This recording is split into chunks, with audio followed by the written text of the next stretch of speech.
A very common home repair is repairing nail pops in drywall. In this case, Danny, we had a couple of nails that popped out, and I used a knife just to expose the heads, and I pulled out the old nails with a pair of needle nose pliers, put in 2 long drywall screws, and went over the patch with some new joint compound. Now, I see a lot of homeowners that do a pretty good job in patching holes like this, but after it's painted, you still see right where the patch was. Yeah, the problem is that the joint compound dries really flat and smooth, and the wall around it typically has some kind of texture. This is a orange peel.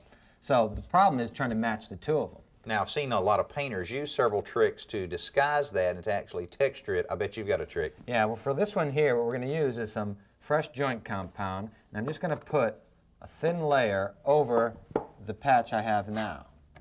You don't want it too thin because you have to work it, but you want it just enough, about an 1/8 inch thick. And then there are several things you can use. In this case, I'm just using a piece of old carpeting, and if you just sort of press it in and pull it straight out, you can see you're making this impression.